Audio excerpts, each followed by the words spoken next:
Hi అండి. కథావాణికి స్వాగతం. కేకే భాగ్యశ్రీ గారు రచించిన ఒకే గూటి పక్షులు అనే నవలను వింటున్నాం కదండి.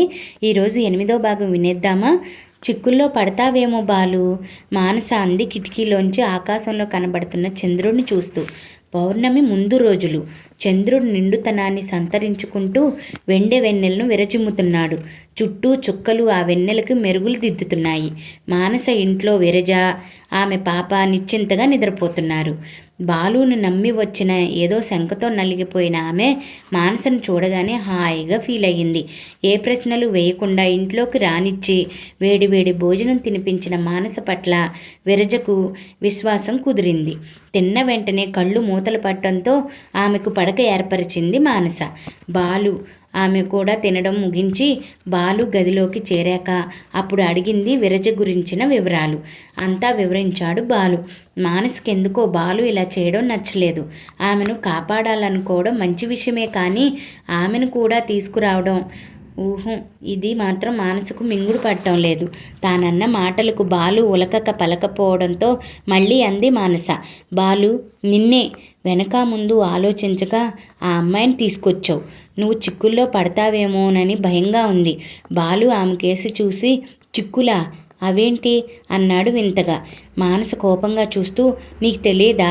ఆమె మొగుడు వట్టి అనుమాన పక్షి అని చెప్తోంది కదా. ఆ అమ్మాయిని నువ్వు తెచ్చి ఇంట్లో పెట్టుకుంటే ఊరుకుంటాడా అంది. బాలు తేలిగ్గా నవ్వేశాడు. మానసకు ఒళ్ళు మండింది. ఆ ఆవేదన నీకు హాస్యంగా అనిపిస్తుందా అరిచింది రోషంగా. పిచ్చి మను, నేను అందుకు నవ్వలేదు. రోట్లో తలపెట్టి రోకటి పోటుకి వెరవడం దేనికని? నేను అన్నింటికీ సిద్ధపడే ఆ అమ్మాయిని తీసుకొచ్చాను అన్నాడు సమాధానపరుస్తూ. మొన్న వాసు, ఇవాళ ఈ అమ్మాయి. నువ్వేమన్నా సంఘ సంస్కర్తవా? నువ్వు ఒక్కడివే ఈ సమాజాన్ని ఉద్ధరించేయగలవా? మానస కళ్ళు ఎర్రబడ్డాయి. ఎప్పుడూ తన ఆలోచనల్ని సమర్థించి చేయూతనిచ్చే ఆమె ఈ రోజులు అలా మండిపడుతూ ఉంటే దానికి కారణం ఆమెకు తనపై గల అభిమానమే అనుకున్నాడు బాలు తనలో తానే. కూల్ డౌన్ మను, ఆమె అలా ప్రాణాలు తీసుకోవాలనుకుంటూ ఉంటే చూస్తూ ఊరుకోలేకపోయాను. అందుకే ఇలా తీసుకువచ్చాను అన్నాడు చల్లబరచాలని ప్రయత్నిస్తూ. ఆమెను కాపాడాలనుకోవడం వరకు ఓకే, మానవత్వం ఉన్న వ్యక్తిగా అది నీ కర్తవ్యం. కానీ ఆమెను ఏ హోంలోనో జాయిన్ చేయకుండా ఇలా ఇంటికి తీసుకురావాలనుకోవడం నాకేం నచ్చలేదు. ఆ రోజు వాసుని ఇంటికి తీసుకువచ్చినప్పుడు నువ్వు ఈ ప్రశ్న వేయలేదు. పైగా మంచి పని చేశానంటూ మెచ్చుకున్నావు, గుర్తు చేశాడు బాలు. వాసు వయసులో ఉన్న అందమైన యువతి కాదు. పైగా వాడు అనాథ. కానీ ఈ అమ్మాయి సంగతి అలా కాదు. ఈమెకు ఆశ్రయం ఇచ్చి నువ్వు సమస్యలకు ఆహ్వానం పలుకుతున్నావనిపిస్తోంది. నిర్మోహమాటంగా ఉంది మానస ధోరణి. విరజ వయసులో ఉన్న అందమైన అమ్మాయా, వయసు అడిగిన వృద్ధురాలా అని నేను ఆలోచించలేదు. పైగా ఈ రాత్రప్పుడు ఆమెను ఏ హోంలో చేర్చగలను? అందుకే కూడా తీసుకువచ్చాను. అయినా సమస్యలు ఏవి ప్రతి విషయంలోనూ ఎదురవుతాయి. వాటిని విజ్ఞతతో పరీక్షించుకోగలనన్న నమ్మకం నాకుంది. ప్రతి విషయంలోనూ నాతో ఏకీభవించే నువ్వు ఈ విషయంలో విభేదించడం ఆశ్చర్యంగా ఉంది అన్నాడు బాలు.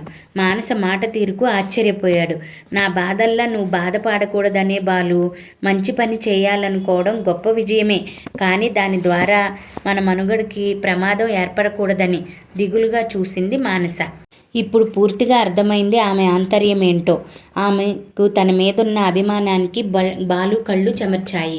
పర్వాలేదు మను, సమస్యలు నాకేం కొత్త కాదు. వాటితో చెలిమి చేయడం నాకు అలవాటే. ఆమె కొద్దిగా కుదుట పడ్డాక ఏం చేయాలో ఆలోచిద్దాం. అంతవరకు ఆమెకు నీ ఇంట్లోనే షెల్టర్ ఇవ్వక తప్పదు. నీ సహకారం ఈ పరిస్థితుల్లో నాకు చాలా అవసరం. ప్లీజ్, మానస గడ్డం పట్టుకుని బతిమలాడాడు బాలు. తప్పకుండా బాలు, ఆ పాటి సహకారం అందించుకోకుంటే ఎన్నాళ్ళు మన స్నేహబంధానికి అర్థమేముంది? మానస చిరునవ్వుతో అంది. Thank you Manu, thank you very much. చిన్నపిల్లాళ్ళ ఆమె చేతులు పట్టుకు ఊపేశాడు బాలు. చాలా పొద్దుపోయింది, వెళ్ళి పడుకో అంది మానస బయటికి నడుస్తూ. ఆమె కూడా నడుస్తూ కారిడార్లోకి వెళ్ళాడు బాలు.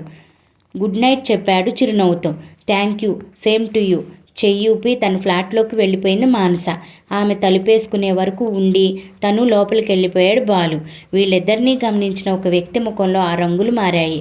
తల పంకించి విసురుగా వెళ్ళిపోయాడు అతడు. విరజ వచ్చి 4 రోజులైంది. మెల్లగా ఆమె మనసు కుదుట పడుతోంది. బాలు ఆమె కూతురిని తీసుకెళ్లి హాస్పిటల్లో చూపెట్టాడు. ఇంకా లేత వయసు కాబట్టి ఈ దశలో ఆపరేషన్ చేస్తే బాగా సక్సెస్ అవుతుందని, ఆపరేషన్ 2 దశల్లో చేయాల్సి ఉంటుందని, మొదటిసారి చేసిన 6 నెలల తర్వాత రెండోసారి చేస్తామని చెప్పారు సర్జరీ నిపుణులు. ఆపరేషన్కి డేట్ ఫిక్స్ చేసుకొని బయటపడ్డారు విరజ, బాలు. మీ రుణం ఎలా తీర్చుకోవాలో నాకు తెలియడం లేదు బాలుగారు. మిమ్మల్ని గురించి ఏవేవో ఊహించుకుని దురుసుగా మాట్లాడాను. నన్ను క్షమించండి గద్గద స్వరంతో అంది విరజ. బాలు వారించాడు. ఆ రోజు ఆమె ఉన్న పరిస్థితుల్లో వేరే ఎవరున్నా అలాగే సందేహించేవారని సర్ది చెప్పి ఆమెను ఊరడించాడు. మానసను చూస్తే నాకు స్వంత చెల్లెల్లా అనిపిస్తోంది. మీకన్నా ఆమె నన్ను మరీ ఆదరిస్తోంది అంది విరజ. అందుకే ఆమె నా స్నేహితురాలైంది నవ్వాడు బాలు. ఇలా ఎన్నాళ్ళు బాలుగారు తిని కూర్చోవడం అంటే ఏదోలా ఉంది. మీకు మరీ భారమైపోతున్నానన్న భావన నన్ను కుదురుగా ఉండనివ్వడం లేదు. పైపెచ్చు ఇప్పుడు పాపకి ఆపరేషన్ అంటున్నారు. బోలెడు ఖర్చు అవుతుందేమో అంది ఆమె సంశయంగా. ఖర్చు గురించి మీరేం వర్రీ కాకండి. ఇది గవర్నమెంట్ హాస్పిటల్. మందుల ఖర్చు, బయట చిల్లర ఖర్చులు తప్ప మరేమీ కావు. మీరు స్థిరపడ్డాక నా అప్పు అనా పైసలతో సహా వసూలు చేసుకుంటాను, సరేనా? బాలు అన్నాడు ఆమెను అనునయిస్తూ. కృతజ్ఞతగా చేతులు జోడించింది విరజ. మరి 2 రోజుల్లోనే ఆమె కూతురికి ఆపరేషన్ జరిగింది. పై పెదవి మీద కుట్ల నుండి ఆహారం తినలేక అవస్థపడుతున్న ఆ పిల్లను చూస్తే బాలు మనసు మరింతగా బాధపడింది.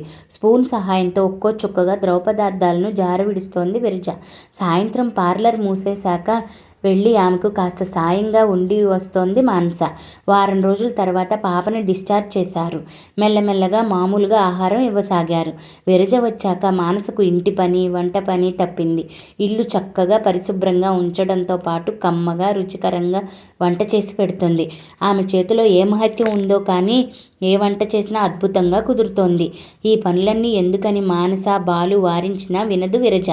నాకు ఆశ్రయం ఇచ్చి నా బాగోగులు చూసుకుంటున్న వ్యక్తులకు ఇంత వండి పెట్టడం కష్టం ఎలా అవుతుంది? పైగా అది నా బాధ్యత. అందులో నాకు ఆనందం లభిస్తున్నప్పుడు శ్రమన్న ప్రసక్తే లేదు అంది.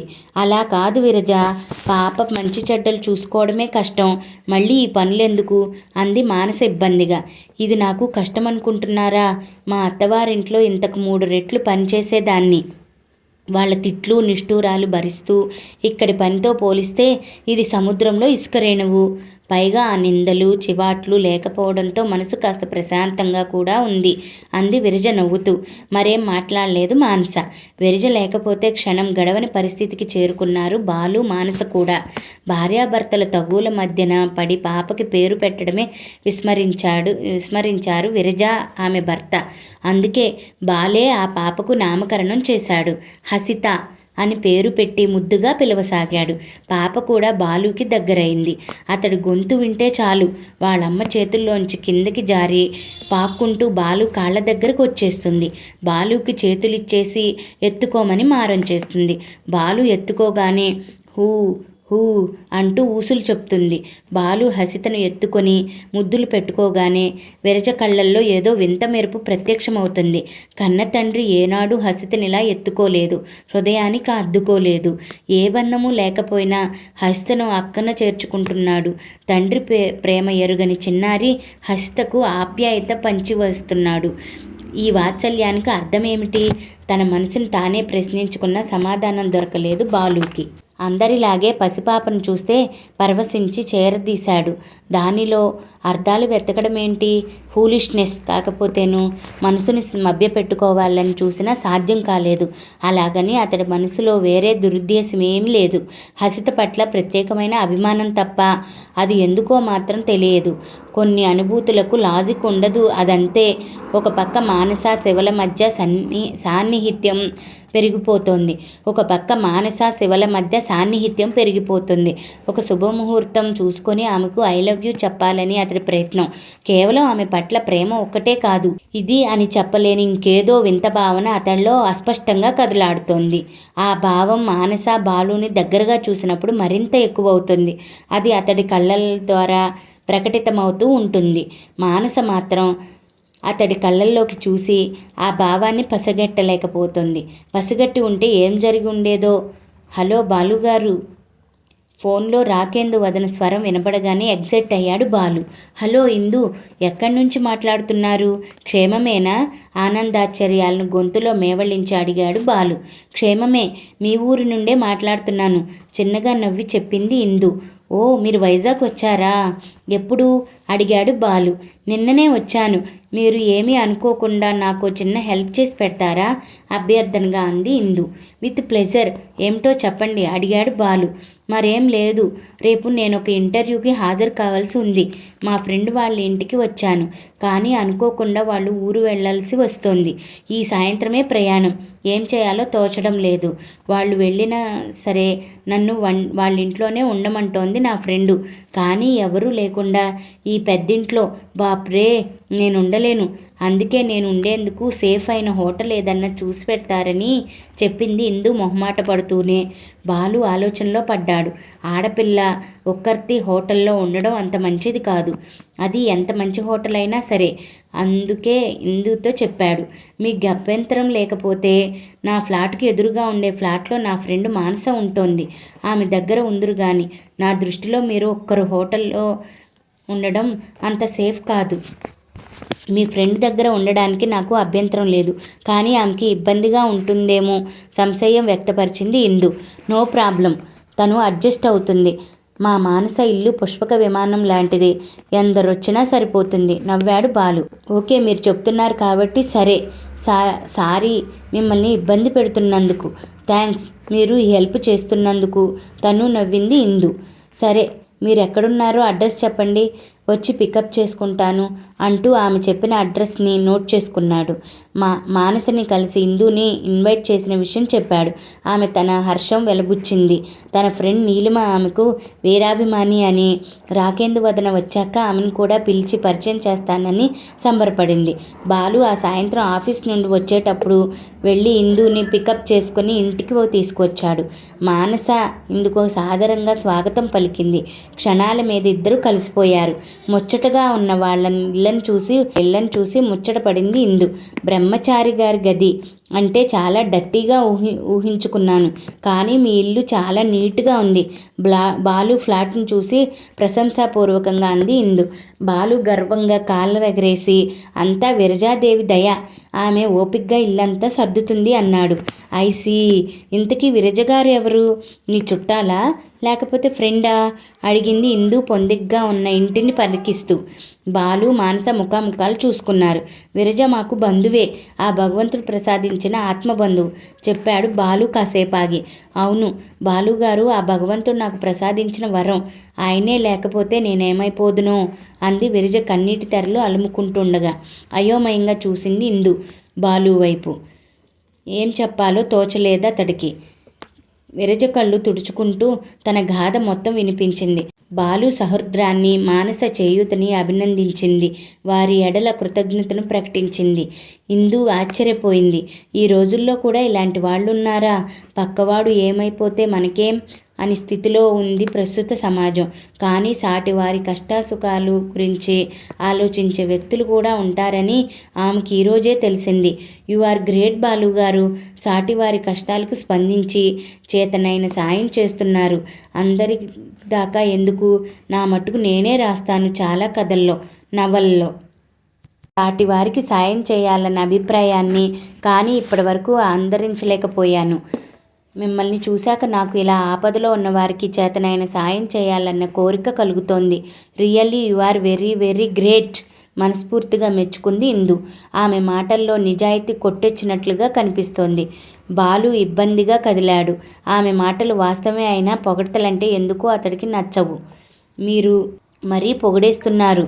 ఏదో నాకు తోచని సాయం చేశాను, అంత మాత్రాన్ని నేను గొప్పవాడిని అయిపోను అన్నాడు తలదించుకొని. మీరు కాదన్నా అవునన్నా నిస్సందేహంగా మీరు గొప్ప వ్యక్తే. మీ గొప్పతనం గురించి మీకు తెలియదు, మీ వలన మేలు పొందిన మా హృదయాలకు తెలుసు విరజ కల్పించుకుంది. అవును అంతే, ఇందు బలపరిచింది. బాలు తట్టుకోలేకపోయాడు. ఆడవాళ్ళందరూ ఒక పార్టీగా మారి తన గొప్పతనాన్ని కీర్తిస్తుంటే ఎదురు చెప్పలేకపోయాడు.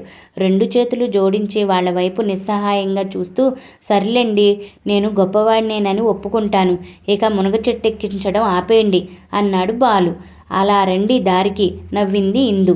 విరజ ఆ పూట స్పెషల్గా గారెలు పాయసం చేసింది. ఆమె వంటను మనసారా ఆస్వాదిస్తూ తిన్నారు అందరూ. 8వ భాగం ఇంతటితో సమాప్తమండి. మిగతా నవల్ని రేపటి నవల్లో తెలుసుకుందామా? Thank you for watching. Please subscribe for more stories.